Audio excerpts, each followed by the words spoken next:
예, 제목을 한번 따라해 보겠습니다. 교회 갱신을 위한 메시지. 교회 갱신을 위한 메시지. 교회 갱신을 위한 메시지 6번째 시간이 되겠습니다. 그래서 하나님께서 우리에게 요즘에 굉장히 귀한 말씀을 주시고 계시는데 소제목을 한번 또 따라해 보겠습니다. 달란트 심판의 연장선. 달란트 심판의 연장선. 달란트 심판의 연장선 첫 번째 시간으로 이렇게 준비를 했습니다. 교회 갱신을 위해서 무엇을 준비를 해야 되는지 주님께서 지금 한 가지 한 가지를 비추시는데, 이것은 우리 교회에게만 필요한 것이 아니에요. 한국교회 전체에 필요한 메시지입니다. 실제로 우리 교회에 필요할 뿐만 아니라 한국교회에 절실히 필요한 메시지예요. 그것을 주님께서 주고 계십니다. 지난 시간에 우리는 행위 심판의 기준 두 가지 중에서 두 번째 그 달란트 심판에 대해서 살펴봤었죠. 행위 심판의 기준 두 가지, 첫 번째는 뭐였죠? 사랑의 삶에 대해서 주님께서 심판하신다는 것을 성경에서 찾아봤고, 지난 시간에는 두 번째 그 달란트 심판에 대해서 우리가 살펴봤습니다. 달란트 심판에서 달란트가 의미하는 게 뭐라 그랬죠? 사명이고 은사를 뜻하는 건 많은데 그 사명과 은사를 구체적으로 얘기를 하면 두 가지라 그랬죠. 한번 따라해 볼까요? 직분과 봉사, 그게 첫 번째고, 두 번째는 달란트가 뭐라 그랬죠? 맞습니다. 한번 따라해 보겠습니다. 직업. 그래서 이 달란트는 크게 두 가지로 얘기할 수 있는데, 첫 번째는 직분과 봉사예요.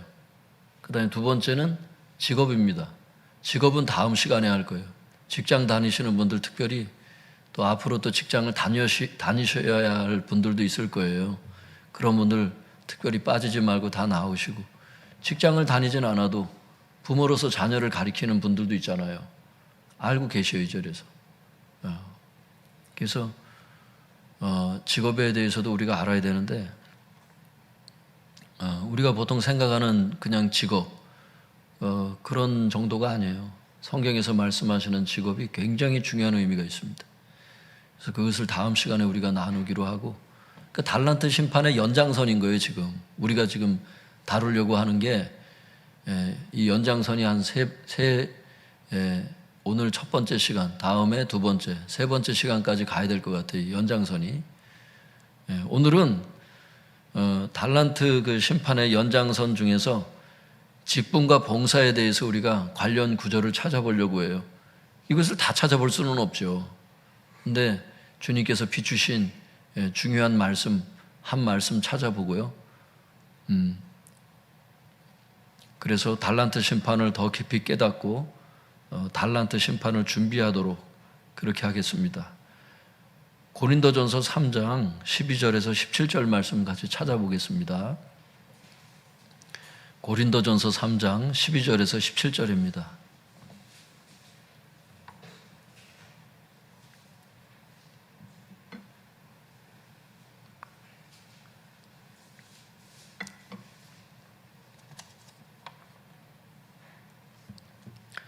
고린도전서 3장 12절에서 17절입니다.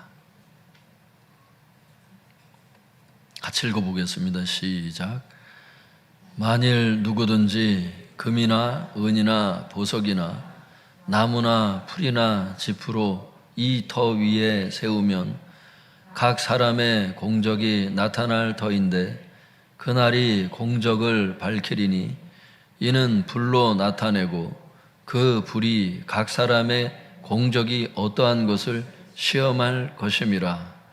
만일 누구든지 그 위에 세운 공적이 그대로 있으면 상을 받고 누구든지 그 공적이 불타면 해를 받으리니, 그러나 자신은 구원을 받되 불 가운데서 받은 것 같으리라. 너희는 너희가 하나님의 성전인 것과 하나님의 성령이 너희 안에 계시는 것을 알지 못하느냐? 누구든지 하나님의 성전을 더럽히면 하나님이 그 사람을 멸하시리라. 하나님의 성전은 거룩하니 너희도 그러하니라.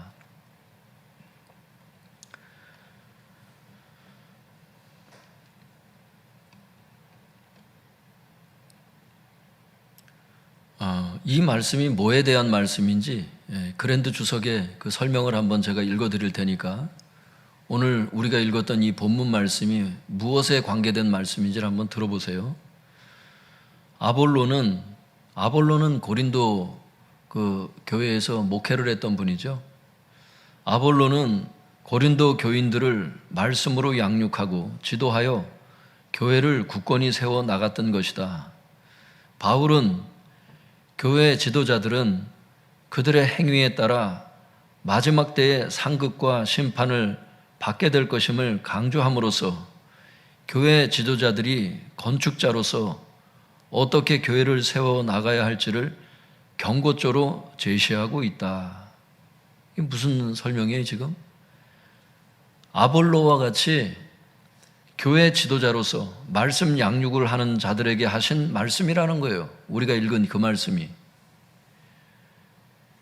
즉 지금의 목사, 전도사, 교사 등과 같은 직분을 받고 설교 봉사하는 자들을 뜻해요. 직분과 봉사가 뭐라 그랬죠? 직분과 봉사가 뭐라 그랬어요? 달란트 심판 중에 하나예요. 이것이 주의 종들에 대한 심판. 중요한 것은 그 교회 지도자들의 직분과 봉사의 행위에 따라서 마지막 때의 상급과 심판을 받게 된다고 그랜드 주석이 여러분 주석을 하고 있는 거예요. 행위에 따라 심판받을 거라고. 즉 달란트 심판을 받게 된다는 것입니다. 그러므로 달란트를 잘 감당해야 한다는 거예요.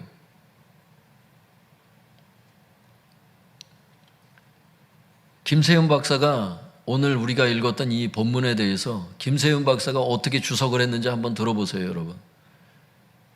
제 개인 의견을 말씀드리면 안 되기 때문에 그래. 이게 지금. 김세윤 박사가 오늘 본문을 이렇게 주석을 했어요.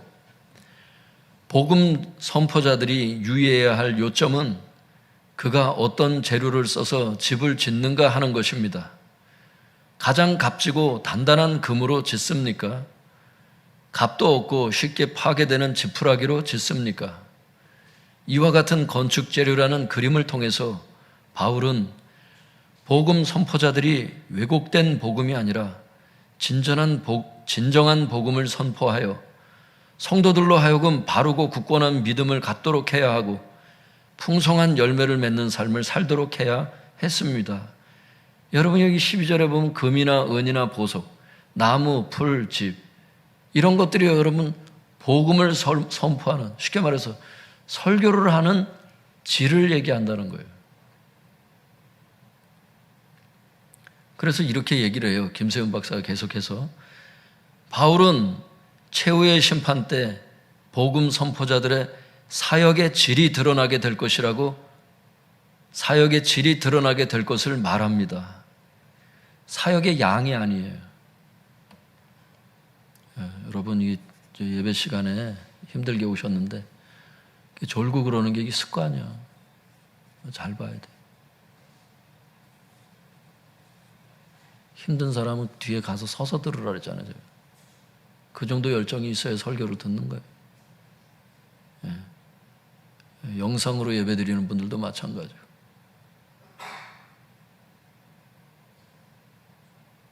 정신을 차리질 않으면은 계속 졸다 가는 거예요, 그냥. 신앙의 성장이 일어나질 않아. 졸지 않게 해달라고 주님께 진짜 기도를 해야 돼. 그리고 체력이 약한 사람은 운동을 해야 돼요. 당장 헬스 끊고 운동 시작해야 돼. 토요일과 주일날이라도 가서 러닝머신 타고 근력 운동 시작하고 그렇게 체력이 준비가 돼야 된단 말이에요.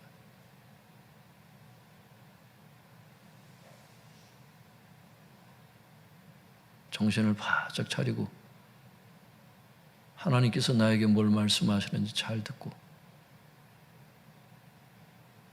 그렇게 하세요. 계속해서 좀 읽어드릴게요. 바울은 최후의 심판 때 복음 선포자들의 사역의 질이 드러나게 될 것을 말합니다. 사역의 양을 얘기하는 게 아니야. 사역의 질을 얘기하는 거야. 얼마나 설교를 많이 했느냐 그걸 묻는 게 아니야. 몇 번의 설교를 했어도 질적으로 어떤 설교를 했느냐 그걸 묻고 계신 거야 지금 주님께서. 그걸 심판하시겠다는 거예요.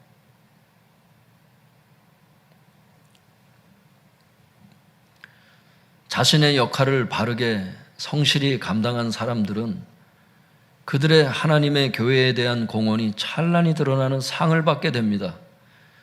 그렇지 못한 사람들은 그들이 거짓되게 불성실하게 사역하여 하나님의 교회에 끼친 해악이 심판의 불로 태워져 버릴 것입니다. 여기서 불을 통과한 것 같이 15절에 거기 보면은 불 가운데서 받은 것 같으리라 이런 문구가 나오잖아요. 그러니까 불을 통과한 것 같이 이런 뜻이거든요. 이게 불을 통과한 것 같이 란 말은 겨우 또는 어렵사리를 뜻하는 수거입니다. 그러므로 그런 사람들은 겨우 또는 어렵사리 구원받는다는 것입니다. 여러분, 금과 은과 보석과 같은 설교를 했던 사람들은 14절에 상을 받는다 그랬어요. 하나님께. 그런데 15절에 보면은 공적이 불타면, 공적이 누가 불타요? 나무나 풀이나 짚은 불에 금방 타죠. 그렇게 설교 봉사가 하나님의 그 불이 지나가는 공력 심판의 불이 지나갈 때 그 설교 사역이 불타잖아요. 그러면 해를 받아요. 근데 구원을 받긴 받아요. 어떻게? 겨우 어렵사리 구원을 받는다는 거예요. 그러니까 겨우 구원을 받는 거예요. 상은 고사하고 그냥 겨우 상을 받는 그런 목회자들이 많을 겁니다. 이 설교를 왜 하느냐? 목회자가 이 지경이라는 거예요.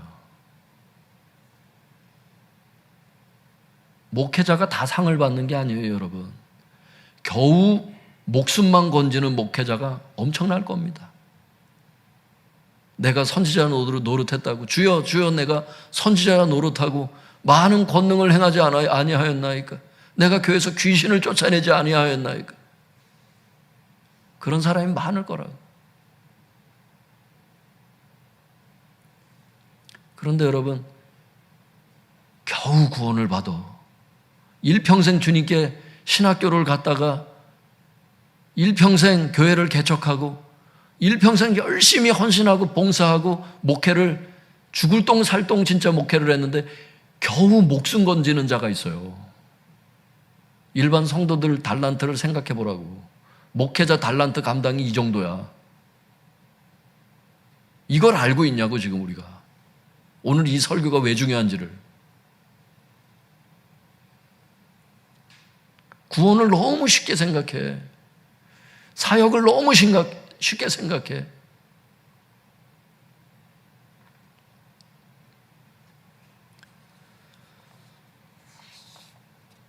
17절을 갖다가 이제 김세훈 박사가 다시 원어적으로 이거를 다시 번역을 해놓은 거를 한번 들어보세요. 17절. 이 구절의 정확한 번역은 다음과 같습니다. 만일 누가 하나님의 성전을 파괴하면 하나님은 그 사람을 파괴할 것이다. 왜냐하면 하나님의 성전은 거룩하기 때문이다. 너희들이 그 성전이다. 그러니까 성도들 자신을 갖다가 교회를 성전이라고 그랬어. 근데 여러분 뭐라고 그랬어요? 만일 누가 하나님의 성전을 파괴하면, 그러니까 설교 사역을 문맥으로 보면 무슨 뜻이냐면 설교 사역을 하는데 금과 은과 보석과 같은 설교 사역하는 사람이 있고 나무나 짚으로 풀로 그와 같은 설교 사역하는 사람이 있고, 교회를 어떻게, 하나님의 교회를 파괴하는 설교 사역이 있는 거야. 그랬을 때에 하나님께서 그 파괴한 그 사람을 똑같이 파괴하신다는, 이 파괴한다는 게 무슨 말일까? 계속해서 이제 읽어볼게요. 김세현 박사가 이걸 어떻게 해석하는지.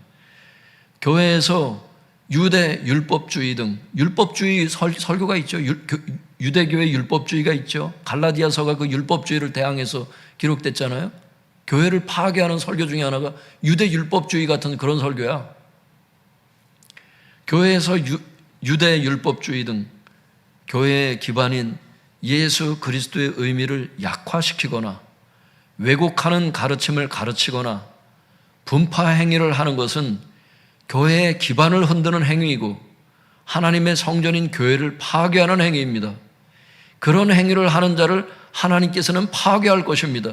그 결과는 멸망일 수밖에 없습니다. 하나님의 성전을 파괴하는 설교를 했다. 그랬을 때 하나님께서 그 교회를 파괴하는 설교를 했던 그 설교자를 하나님께서도 파괴할 것이다 이 말씀하셨는데, 그 파괴한다는 게 무슨 뜻이냐? 멸망이라는 거예요. 여러분, 목회자들 가운데서 멸망을 받고 지옥에 가는 사람들이 있다는 게 여러분 이해가 되십니까?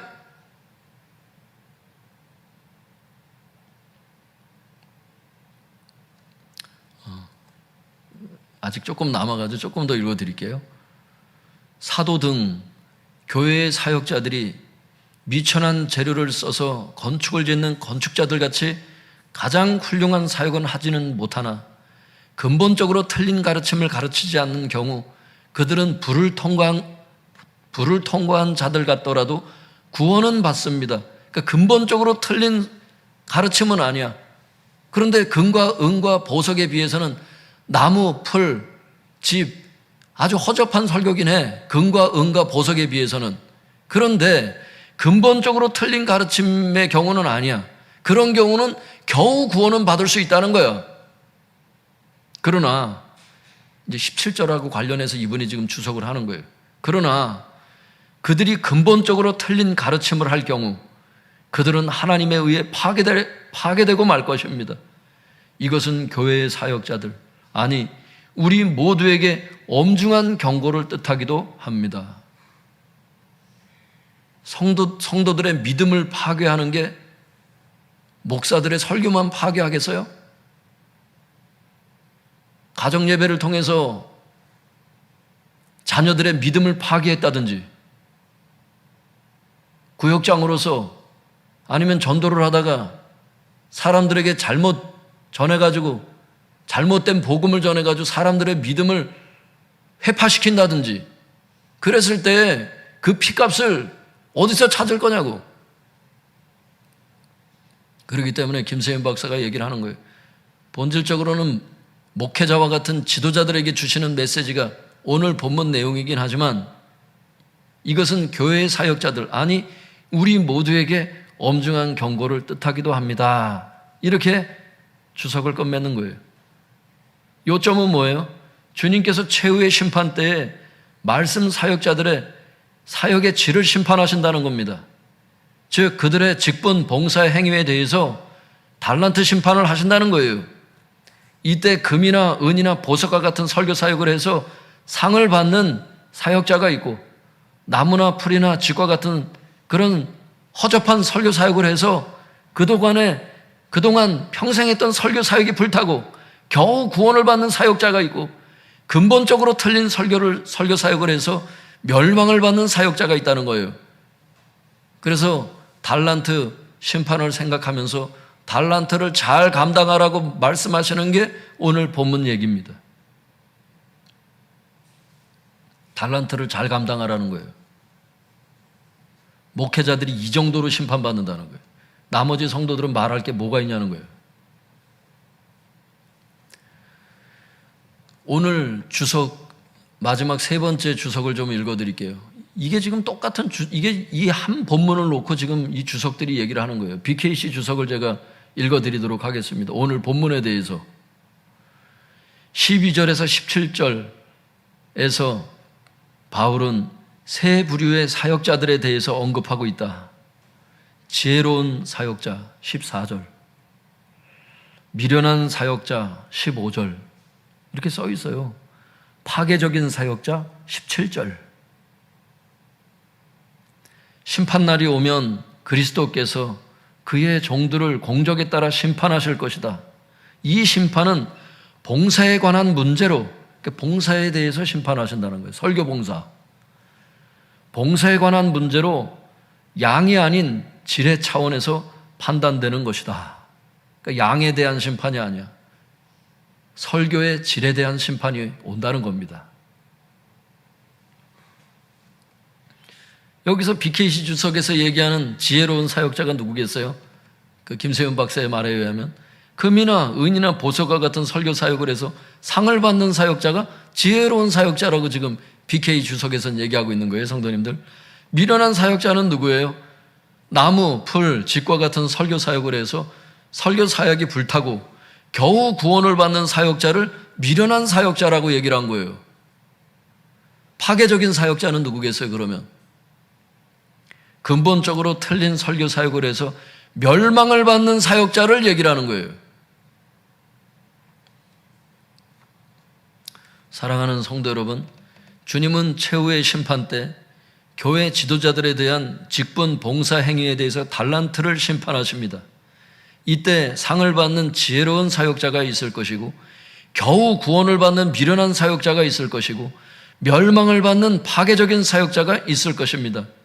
중요한 것은 주님을 평생 따르고 헌신했던 교회 지도자들에 대한 달란트 심판이 이러할진데 나머지 성도들의 심판이야 어떻겠느냐는 것입니다.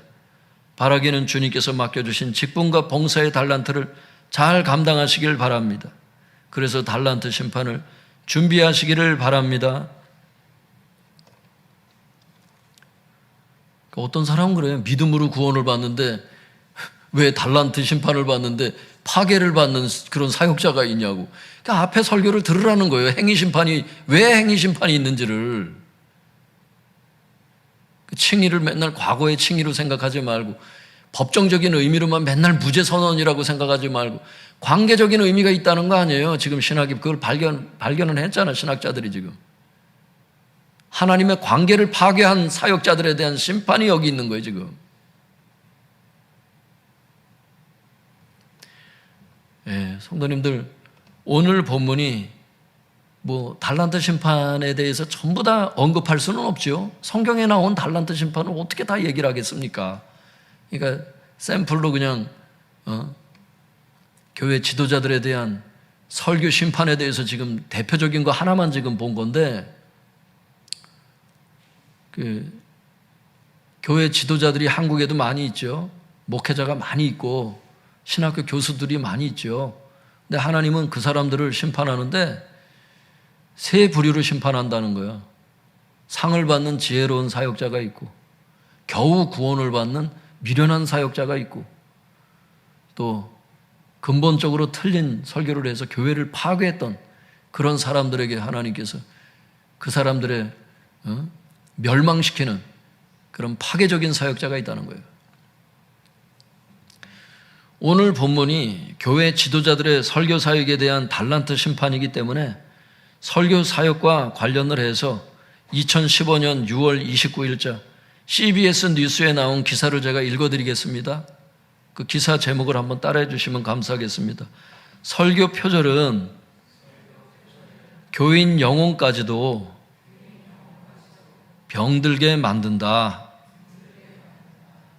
거기 정확한 거는 이렇게 돼 있어요. 제목이. 설교 표절은 교인 영혼까지도 병들게 만들어. 이렇게 돼 있어요. 이건 네이버에서 여러분들이 지금 검색해 보면 나와요. 나온다고. 그 CBS 뉴스를 제가 읽어드리겠다는 거예요. 한국교회 목회자들의 설교 표절은 이미 공공연한 비밀이다. 다시 읽어드릴게요. 한국교회 목회자들의 설교 표절은 이미 공공연한 비밀이다. 설교 표절이 뭔지 알죠, 여러분? 표절이 뭔지 알아요? 우리 어린 자녀들? 가수들이 음악을 남들이 벌써 외국 사람들이 했던 그 음원을 갖다가 표절을 해가지고 여기서 막 노래 부르면 어떻게 돼? 문제가 되죠. 논문을 표절하면 어떻게 돼? 남의 논문을 뺏겼으면 문제가 되죠. 그것처럼 다른 사람이 했던 설교를 자기 설교처럼 설교를 하는 걸 설교 표절이라래. 오늘 설교에 대한 달란트 심판이잖아. 그 설교 표절에 대해서 지금 설교를 한다니까. 한국교회 목회자들의 설교 표절은 이미 공공연한 비밀이다. 서울 도봉구에 있는 A교회는 지난 2014년 담임 목사의 설교 표절 의혹이 제기돼 홍역을 치른 바 있습니다. 설교 표절은 한국교회에만 국한된 건 아닙니다. 미국 메릴랜드주에 있는 비한인교회 역시 담임 목사가 설교를 표절했다는 의혹으로 교회를 사임하는 일도 벌어졌습니다. 교회에서 잘린 거야. 성도들이 잘라버려서 목사를. 내가 아는 교회도 지금 있고, 목회자들만 내가 그 교회도 내가 거명을 하고 했지만 지금도 TV에 나오는 그 교회 같은 경우 대형 교회거든요. 대형 교회니까 부목사가 있어 없어? 있어요. 그러니까 설교 예와 뽑아와, 설교 준비해와, 부교육자들한테 시켜서 자기 설교처럼 설교하는 이런 담임 목사들이 한국 교회는 많으니까. 근데 또 성도들은 그렇게 생각 안 하는, 그런 걸 모르니까 그냥 교회가 삐까번쩍하고 큰 교회 건물 세우고 이러면 또 그 교회를 갖고 싶은가 봐. 모든 큰 교회가 다 그랬다는 얘기는 아니지만 조금만 더 읽어드릴게요. 이게 왜 문제가 되는지. 지난해 9월 한국기독교 목회자 협의회가, 이거 굉장히 유명한 단체입니다. 여기가 지난해 9월 한국기독교 목회자 협의회가 설교 표절을 주제로 개최한 세미나에 따르면 한국교회 목회자 90% 이상이 설교를 표절하고 있다. 한국교회 목회자 90% 이상이 설교를 표절하고 있다는 주장이 제기되기도 했습니다. 이게 그냥 자기 생각 얘기한 게 아니에요. 이거 설문조사를 했고, 이것뿐만이 아니라 여러분 교계에 통용되는 얘기가 있어. 목회자들의 90% 이상은 설교 표절을 한다는 게 상식으로 되어 있습니다. 지금 CBS 뉴스만 이걸 방송한 게 아니야. 다른 언론사에도 비슷한 그 기사가 또 있습니다. 여러분 해보시면. 이 구석에 있는 얘기를 하는 게 아니에요. 제가 웬만한 목사면 다 아는 얘기들을 하는 거예요. 내가 지금. 그런데 한국교회 목회자 90% 이상이 설교를 표절하고 있다는 주장이 제기되기도 했습니다. 그만큼 목회자들 사이에 표절이 만연하다는 증거라고 볼 수 있습니다. 배덕만 교수님이라는 분이 계세요. 그 배덕만 교수가 이렇게 한국교회에 설교 표절이 만연한 이유에 대해서 다음과 같이 설명을 했어요. 세계 어느 나라보다 설교를 자주 해야 하는 한국교회 상황에서 새벽 설교가 거의 한국만 있잖아. 새벽 예배가. 또 모임이 많아. 여러분, 한 달에 몇 번 설교를 하는 줄 알아? 제가 예전에 그 큰 교회 있을 때 여러분 몇 번 설교를 했는 줄 아세요, 제가? 세계 어느 나라보다 설교를 자주 해야 하는 한국교회 상황에서 이것은, 즉 설교는 정말 힘겨운 과제일 수밖에 없다. 이런 상황에서 가장 교활한 마귀의 유혹이 시작된다. 즉 타인의 설교를 표절하는 것이다. 이미 유명 설교자들의 설교집이 출판되었고 그 외에도 다양한 설교자들의 수많은 자료가 인터넷을 통해 거의 무한정 제공되고 있는 현실에서 공경에 처한 설교자가 이런 유혹을 거절한다는 것은 여간 어려운 일이 아니다. 여러분, 제가 큰 교회에 있을 때 여러분 보세요. 일반 이런 설교 돌아가는 일반 새벽 설교, 수요 설교, 금요, 또 또 주일, 저녁, 또 아침, 저녁으로 또 기도회를 하는 교회 같은 경우는 그거 다 목회자가 설교해야 되잖아. 365일 저녁 모임을 한다니까? 큰 교회 중에는? 그럼 그거 계속 해야 돼. 그것만 있어? 임의용 성교회, 또 뭐예요? 돌아가신 분들, 경조위원회, 또 뭐예요? 중보기도회. 여러분, 그 다 원래 다 설교를 해야 되는 그게. 그것만 설교해? 한국 교회는 또 신방이 많잖아.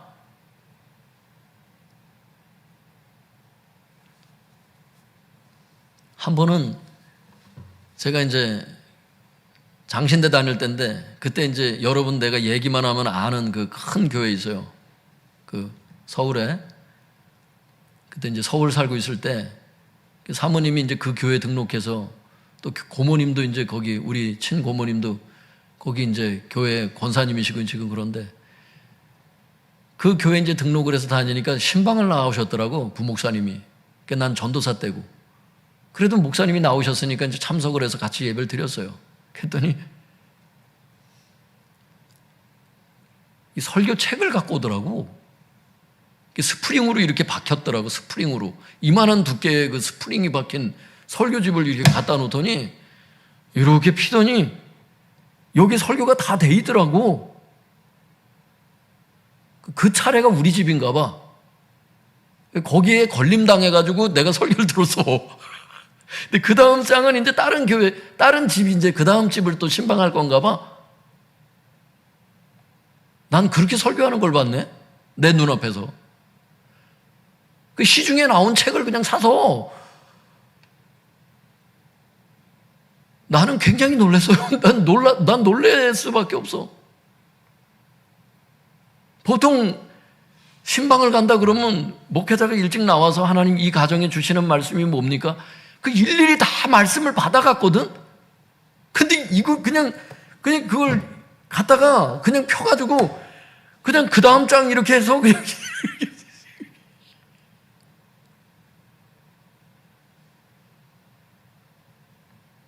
그때 얘기했던 그 교회가 그러게 돼.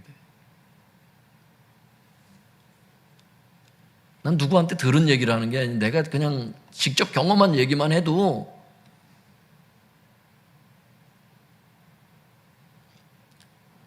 여러분들이 생각하는 것처럼 그렇게 설교 사역하는 게 아니야. 모든 목사가 다 하나님 이 가정에 주시는 말씀이 뭡니까? 이래서 대신방하는 게 아닙니다. 착각하지 마세요.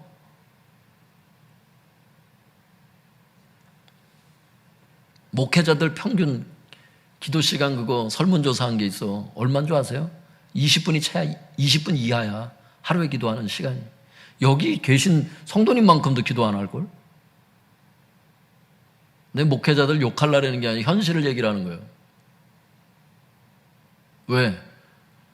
바빠서 그래요.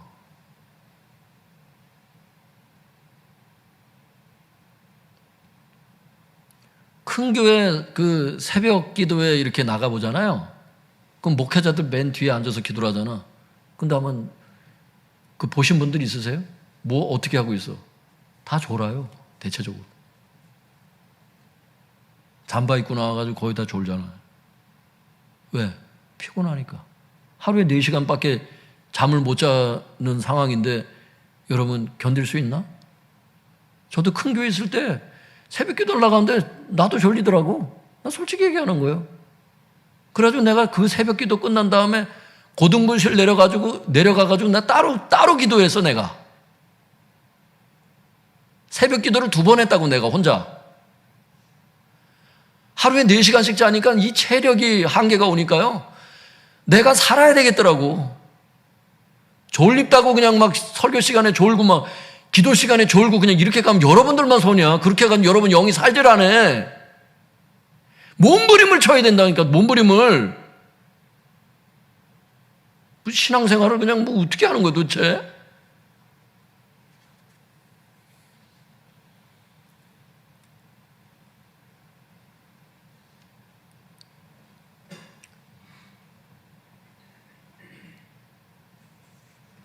그러니까 이 배덕만 교수님이 그걸 아는 거야. 세계 어느 나라보다 설교를 자주 해야 하는 한국교회 상황에서 설교는 정말 힘겨운 과제일 수밖에 없다. 이때 마귀의 유혹이 시작된다잖아. 설교를 표절할까?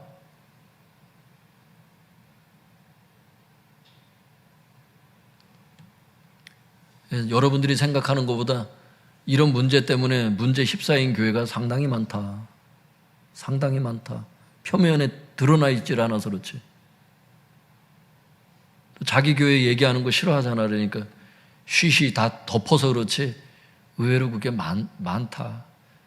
90% 이상이라고 그러니까. 여러분, 그렇다면 설교 표절의 문제점이 무엇인가? 여기에 대해서 김영원 성서한국 이사장이 이렇게 말을 했더라고요. 설교 표절에 따르는 가장 큰 문제는, 여러분 설교 표절이 왜 문제가 되는 줄 알아요? 그냥 단순히 남의 것 갖다 뺏겨가지고 문제다, 이게 아니에요. 설교 표절에 따르는 가장 큰 문제는 지금 살아있는 하나님의 말씀이 선포되어야 하는데 실제로는 죽은 설교가 선포된다는 점이다. 여러분 지금 여기 모여 있잖아. 그러면 지금 하나님이 주시는 지금 말씀을 전해야 될 거 아니야? 남이 옛날에 했던 그 원고를 갖다가 다시, 이게 안 된다는 거예요. 이게 죽은 설교를 선포하는 게 그게 문제라는 거예요. 성도들이 죽어가는 거예요 지금. 그래서 이 김영원 성서한국 이사장이 이렇게 얘기를 했더라고. 실제로는 죽은 설교가 선포된다는 점이다. 성도들은 당장 이 사실을 인식하지 못할지도 모른다. 성도들은 모르지. 목사만 알지. 성도들은 당장 이 사실을 인식하지 못할지도 모른다. 그러나 서서히 죽어가게 된다. 왜? 하나님의 레마의 말씀을 못 듣잖아. 서서히 죽어가게 된다. 마치 불량식품을 자주 먹다 보면 서서히 몸이 망가지는 것과 비슷하다, 이렇게 해놨어요. 그러면서 이 김영원 성서한국 이사장이 뭐라 그러냐면 설교 표절에 대한 처방이 있다. 설교 표절에 대한 처방이 무엇인가? 다음과 같이 그 설교 표절에 대한 처방을 4가지로 얘기를 하더라고 이분이. 첫째, 목사가 해야 하는 설교 횟수를 줄여야 한다. 한번 따라해 볼까요? 목사가 해야 하는 설교 횟수를 줄여야 한다. 그러려면 뭘 줄여야 될 것 같아? 지금 전통적인 이 전체 한국교회 지금 이 상황에서 뭘 줄여야 되겠어? 설교 횟수를 줄이려면. 그렇지, 모임을 줄여야지. 모임을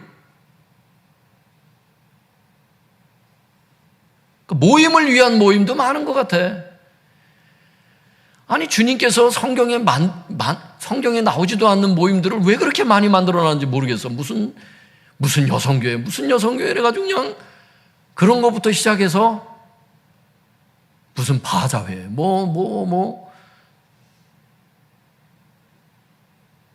딸기잼, 그 딸기잼 왜 만들지? 주님께서 장사하지 말라 그랬잖아, 교회 안에서.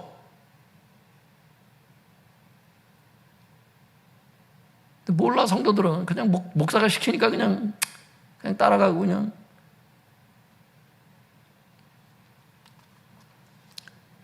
모임을 줄이라는 거예요.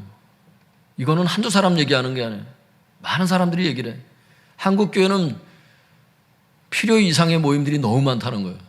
가지치기 해야 된다는 거예요. 모임을 가지치기 해야 된다는 거예요. 저는요, 제가 큰 교회 있으면서 깨달은 게 뭐냐면 지쳐있는 목회자들을 발견했어요. 나를 포함해서. 저도 지쳤어요. 하루에 5시간 자기가 너무 힘들잖아. 5시간 확보하는 게 큰 교회는. 여러분, 성도들이 내가 담당해야 될 성도들이 한 700명 정도 되잖아. 그러면 거의 몇 주에 한 번씩 계속 장례가 나. 근데 가까운 거리만 있는 게 아니잖아. 한 번 갔다 오면 하루가 나가. 이게 그냥 한 번 위로 예배로 끝나는 게 아니잖아. 하간 예배까지 마치고 나면 진짜 난 장례 문화도, 난 장례 예배도 난 그래서 줄여야 된다고 생각하고, 우리 교회는 딱 3번 하잖아, 거의. 다른 교회는 6번 해. 6번뿐만이야. 화장터에 가가지고 그 성황원에 가서 그거 다 끝날 때까지 기다렸다가 집에 가면 집에까지 따라가. 아우, 난 상주들도 힘들겠더라고. 자꾸 손님들이 그 집에까지 따라오면은. 그 마음은 이해가 되지. 위로하려고 하긴 하는 건데 변화가 분명히 필요하다. 설교가 너무 많아. 근데 목회자들도 어쩔 수가 없어. 성도들이 삐져. 모임을 없애면 왜 모임 없앴냐고 막 들고 일어나는데요. 제가 알고 있는 어떤 교회도 막 전 난리가 나. 성도들이 가만히 안 내비둬. 모임 없앴다고. 목사가 자기 편하려고 그런다 그러면서 막 권사님이 막 얘기를 하더라고. 아유, 그래 내가 권위에 순복하시라 그랬어 제가 그러지 말라고. 목사님이 다 생각이 있으니까 그걸 줄이는 거지. 목사한테 목회를 맡겼으면 내비두라 그랬어 내가. 줄일만 하니까 줄이는 거지 그게. 교회를 파괴하려고 줄이겠어요? 아니 새벽기도도 그래. 예수님 새벽기도 어떻게 했는지 마가복음 읽어보세요 여러분. 혼자 한적한 곳에 가서 하나님하고 개인 간의 그 교제를 새벽기도 하셨다고 나와. 그게 지금처럼 사람 모아놓고 계속 설교하는 이런 새벽 예배가 아니야. 예수님이 얘기한 새벽 기도회는. 지금 하는 이 새벽 예배는 누가 만든 거야? 길선수 장로님이 만든 거 아니야? 평양 대부흥 때. 그 사람이 어떤 사람이? 불교 신자였잖아. 불교에서 새벽에 일어나서 그거 하잖아. 그러니까 그 불교에서 배웠던 그 새벽에 일어나는 습관이 그대로 있었다고 한국 교회사에 나와요 여러분. 그게 내가 뒷얘기를 하는 게 아니요. 교육자들도 다 알아 이거. 제가 얘기하는 게 상식이라는 거를.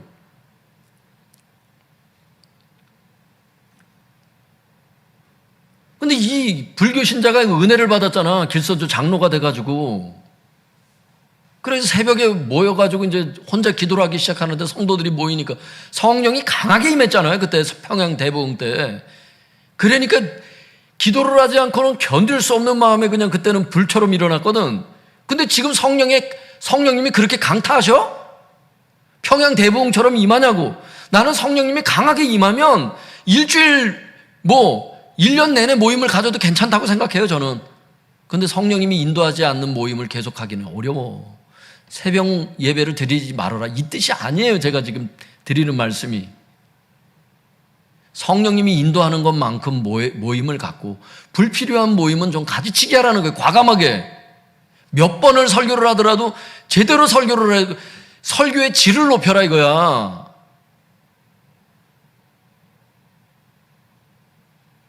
맨날 모인다고 해서 사람이 변화되는 게 아니에요. 몇 번의 설교를 들어도 일주일에 단 한 번의 설교를 들어도 제대로 설교를 들으면 그 사람의 이 정신 자세가 바뀔 수도 있는 거예요. 사람이라는 게. 맨날 성도들을 교회로 끄집어낸다고 되는 게 아니에요. 그런데 목사님들도 이게 용기가 필요해. 성도들을 맨날 나오라고 안 하면 성도들이 교회를 옮길 것 같은가 봐. 그래서 목사 자신이 불안해가지고 성도들을 매일 교회에 붙잡아 두려고 어떤 수단과 방법을 통해서 자꾸 그 붙잡아 두는 그런 걸 나는 봤어요. 내가 큰 교회 다니면서. 담임 목사 자신이 불안해. 성도들을 보지 못하면. 그 불안함이라는 게 딴 게 아니에요. 성도들이 떠날까 봐. 여기에 대한 불안함이 성도들 뺏길까 봐. 다른 교회는 특별 새벽 기도회도 하고 특별 저녁 기도회도 하고 막 유명한 강사 불러서 노다지 부흥회를 하는데 우리 교회는 아무것도 안 하고 아버지 학교, 어머니 학교 이런 거 안 하면 우리 교회 성도들이 막 실망을 해가지고 그 프로그램 있는 교회를 갈까 봐.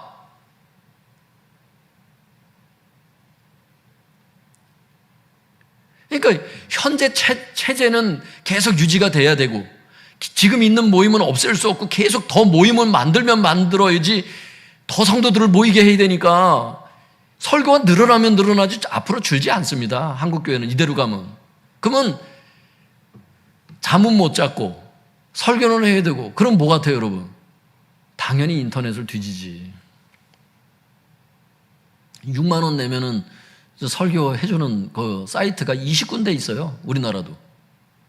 아시겠어요? 절기의 설교까지 막 다 보내줘. 다 열람할 수 있어. 나는 들어가 보지는 않았지만 책에 나와 있더라고, 그게.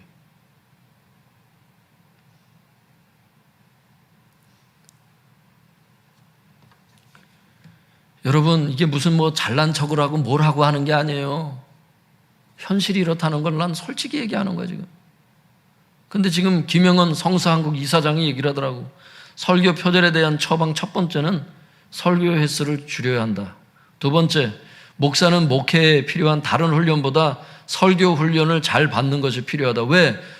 신학교에 갔더니 설교 방법을 가르치지는 않더라고. 이게 되게 놀랍죠? 설교학 시간에 설교 방법을 가르치지 않는다는 게 여러분 놀랍지 않아요? 설교학에 대한 전체적인 얘기를 아우르긴 아우르지. 설교 준비에 필요한 주석이라든지 뭐 이런 것들이 필요하다. 이런 것들은 얘기를 하긴 하지만 그걸 가지고 어떻게 설교를 준비를 해야 되는지 그거를 가르치는 거 봤어요, 여러분?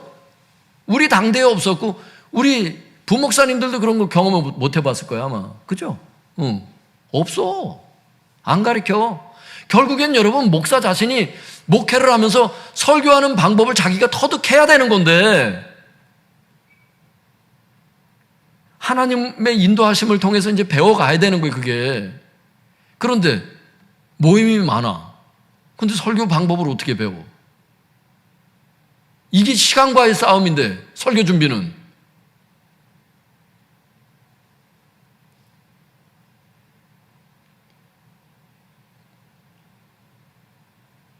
시간이 없으면 질이 떨어지게 돼 있어요, 여러분. 조금 이따 보면 알아요. 왜? 설교에서 두 가지 필요한 게 뭔지 아세요? 성경 묵상과 성경 해석이에요. 성경 묵상할 시간이 없는데?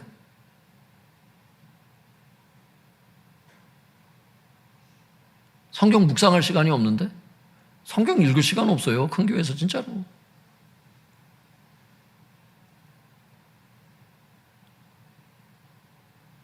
하루에 20분 기도 채우기도 바쁜데 어떻게 기도를 해? 그 성경을 봐. 볼 시간이 없어.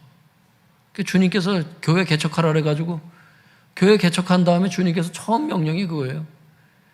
전도지 4,000장 만들어서 전도 시작하려고 하니까 주님께서 하시는 말씀이 지하에 내려가서 기름 부음이 더 임할 때까지 기도하고 성경 보래. 그게 저에게 주신 주님의 첫 번째 명령이었어. 성경 더 보래. 성경. 전도하려고 그러지 말고 성경. 야이로 100명 보내줄까? 이거 3번 얘기를 하시더라고. 야이로 100명 보내줄까? 무슨 뜻인지 알아야지, 글쎄. 야이로 100명 보내줄까? 그 말씀이 무슨 말씀인지. 주님은 사람이 없어서 그런 게 아니에요. 보내주면 바른 길로 인도할 방향을 네가 알고 있냐? 사람 보내주면 어디로 인도할래? 네가 방향을 알고 있냐? 사람 많이 보내주면 뭐래? 사대교회처럼 흰옷 입은 사람이 몇 명밖에 없고 나머지는 다 지옥 간다면 의미가 없잖아.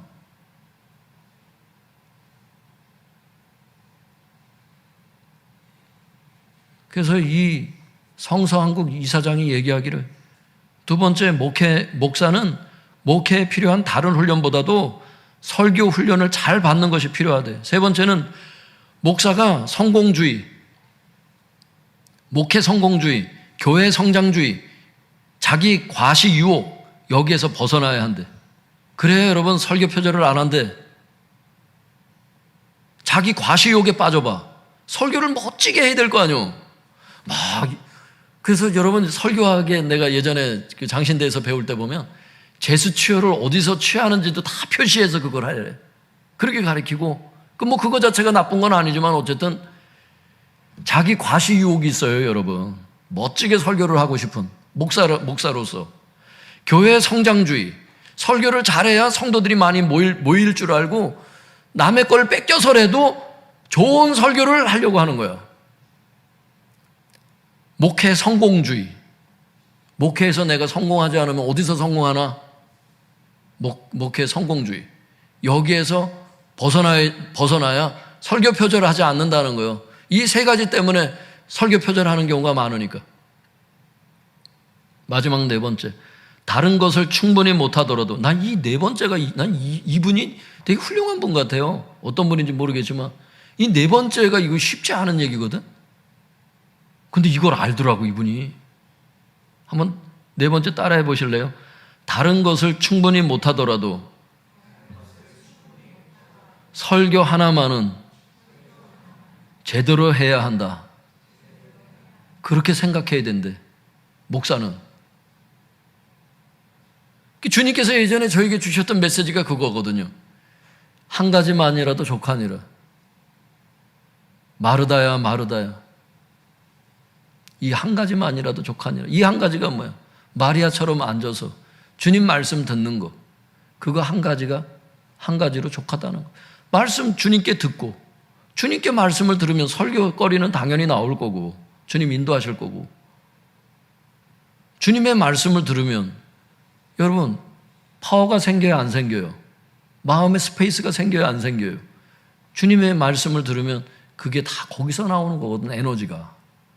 그러니까 이분이 얘기를 하는 거예요. 다른 것을 충분히 못하더라도 설교 하나만은 제대로 해야 한다고 생각해야 한다. 설교가 목사의 가장 중요한 의무이기 때문에 그렇습니다, 여러분. 이따가도 얘기하겠지만 예배의 중심이 뭐예요? 교회의 중심이 뭐야? 예배잖아. 예배의 중심이 뭐예요? 설교잖아, 개신교는. 근데 설교를 그렇게 표절하면 끝나는 거예요.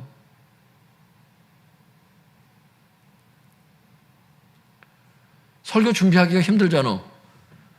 일단 설교를 하려면 성경 묵상을 해야 되잖아. 성경이 자기가 읽어서 자기가 받은 감동이 있어야 될 거 아니야? 근데 받은 감동이 맞는 감동인지를 주석하고 원어를 찾아보면서 문맥에 맞는 감동이었는지 그걸 확인해 봐야 되는 거 아니에요? 그러려니 시간이 걸리잖아. 때때로 사전도 찾아봐야 되지. 주석이 한두 종류야. 그 열 몇 가지 주석을 다 뒤져보려니 시간과의 싸움이에요, 여러분. 설교는 체력과의 싸움이고, 진짜. 주님께서 영역을 부어주시지만 여러분 시간과의 싸움이면 이건 부인할 수 없어. 안 그래요? 한 편에 설교하는데 시간이 얼마나 들어가냐고.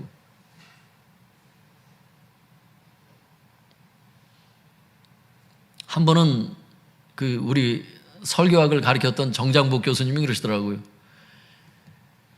여러분이 신학교에서 이렇게 몇 년 동안 배운 거는 6개월 설교하면 다 끝날 거래. 설교거리가. 그러니까 우리가 경험한 거는 얼마가 안 되고, 설교할 거는 앞으로도 많고, 목사가 책을 안 보면 어디서 나오냐고, 그게 다 레마루만 하냐고, 레마루만. 시간과의 싸움이거든, 설교는.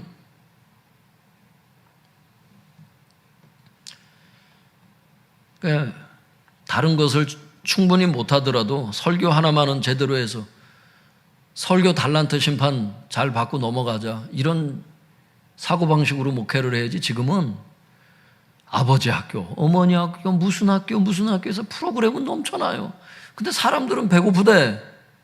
성도들이 너나 할 것 없이 얘기하는 거는 배고프대. 우리 교회 중에 여러분 다른 교회 성도들이 오는 경우, 허락하는 경우가 뭐야? 배고파서 왔습니다. 그럴 때는 오라래. 나는 굶어 죽는 것보단 나으니까. 그건 불쌍하잖아.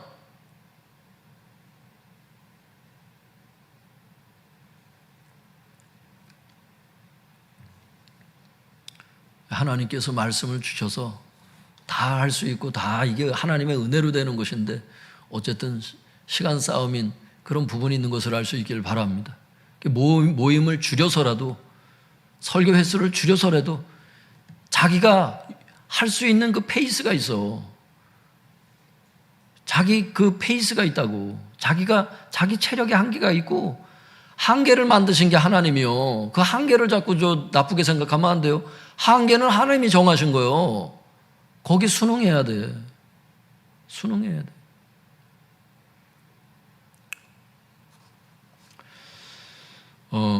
그러면 이제 설교 준비는 어떻게 해야 되는지 그 방법을 좀 배우고 넘어가야 될 거 아니에요. 여러분 가운데도 설교 준비하는 그 궁금한 분들이 있을 거 아니에요. 한편 조성민 교수는 설교 준비 방법에 대해서 이렇게 말했습니다.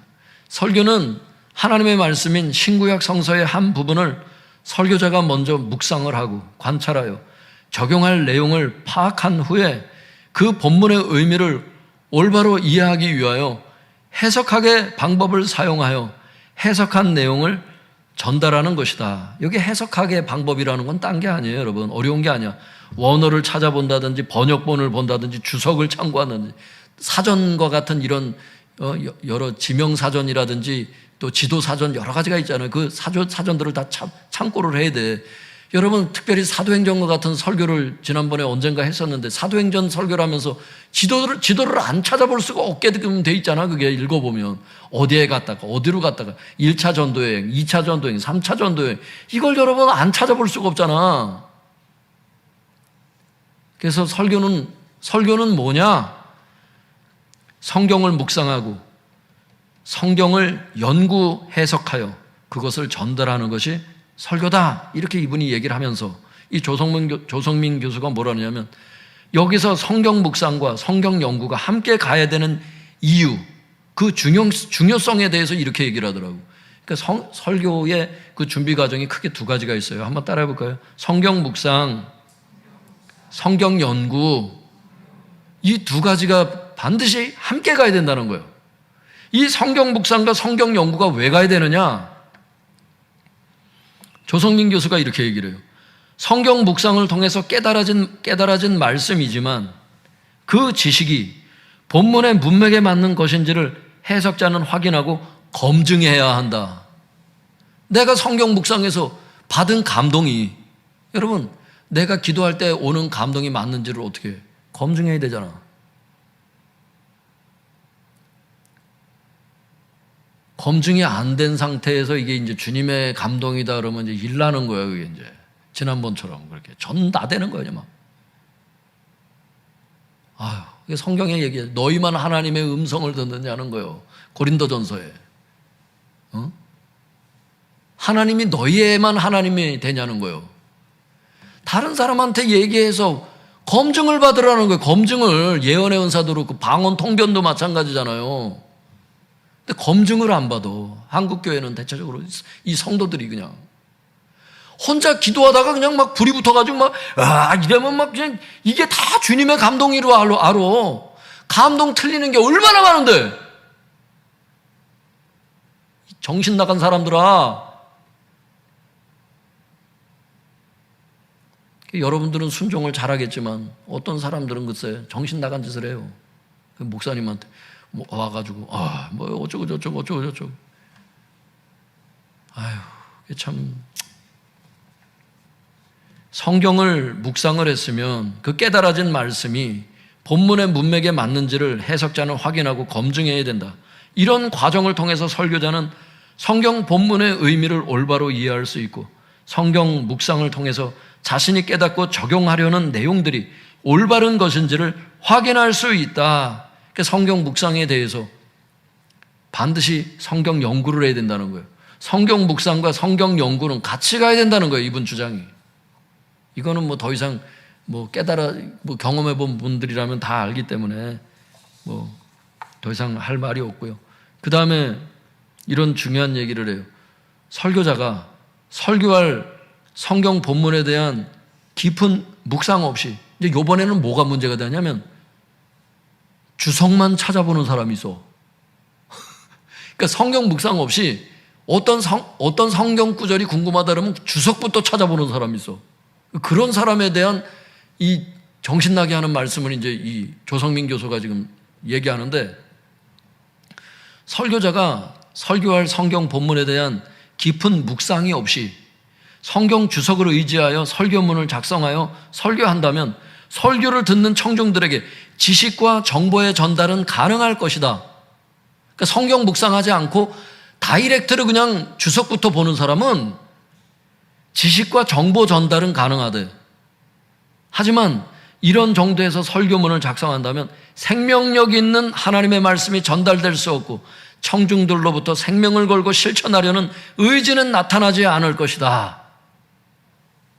설교자의 성경 묵상과 함께 그 성경 본문의 해석하게 다양한 도구를 통해서 의미를 깨달아 설교할 때 단순한 지식과 정보 전달을 넘어서서 생명을 전달하는 일이 될 수가 있다.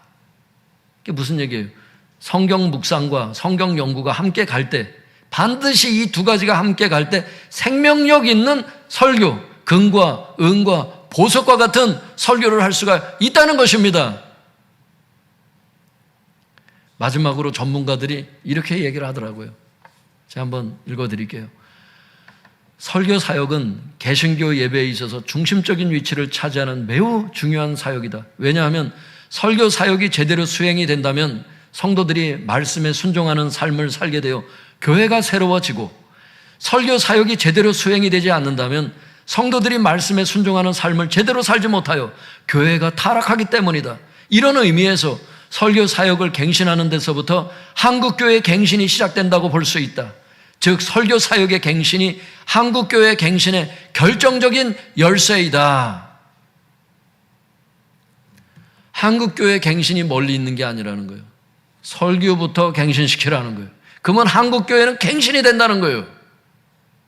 믿습니까?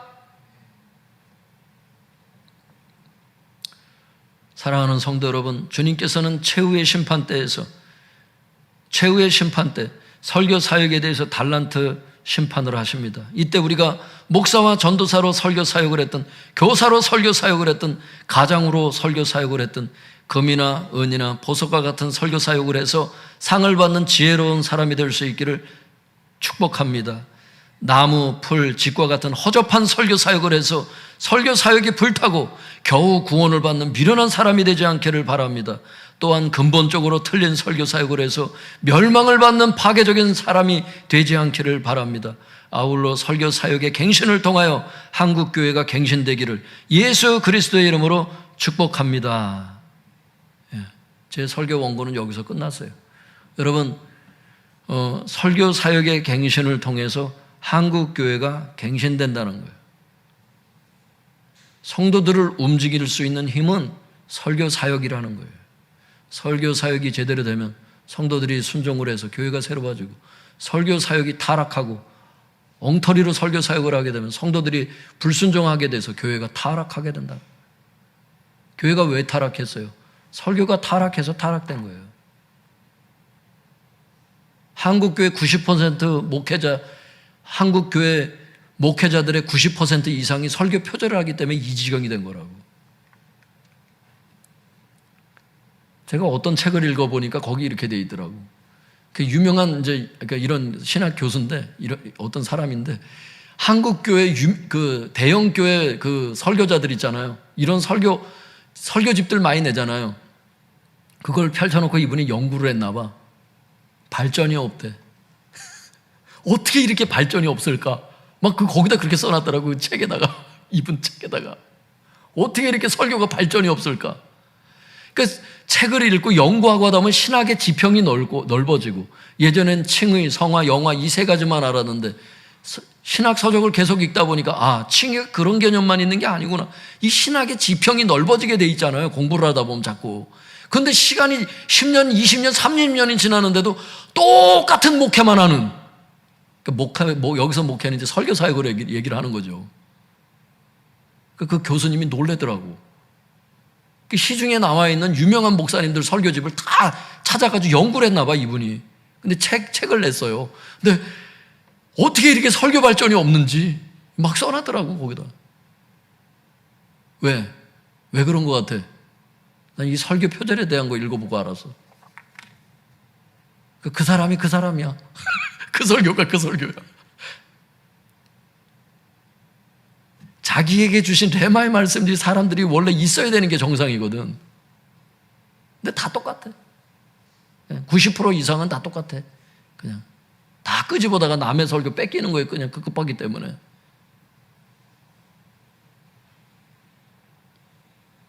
이게 그런데 되게 어려워요. 교회에서 문제가 이제 아까 어떤 교회들이 있었잖아요. 문제가 돼가지고 목사님 설교 표절하지 말라고 성도들이 강하게 항의를 했잖아요. 근데 그게 안 고쳐져요. 왠지 알아요? 그렇게 평생 해왔던 그게 갑자기 성경 구절을 처음부터 다시 연구하기 시작한다는 게, 이게 여러분, 그 전도사 때부터 설교를 자기가 해버릇해야 돼, 진짜로. 쉽게 설교해 버릇하는 게 그게 그게 여러분 결국 나중엔 자기에게 독이 되더라고. 변화가 되고 싶어도 주석을 펼쳐놓고 그걸 계속 그걸 앉아서 그걸 일주일 그렇게 며칠씩 연구한다는 게 그게 여러분 만만치 않은 일이야. 그게 왜? 돈 4만 원, 6만 원 내면은 그거 다 서비스를 제공해주는 그렇게 사이트가 20곳이나 되는데 여러분, 아유, 만만치 않지. 만만치 않지. 그 싸움은 여러분 만만치 않은 싸움일 거예요. 내가 아는 어떤 교회도 그런 문제 제기가 있었는데도 안 고치고 지금도 계속 설교 표절하더라고.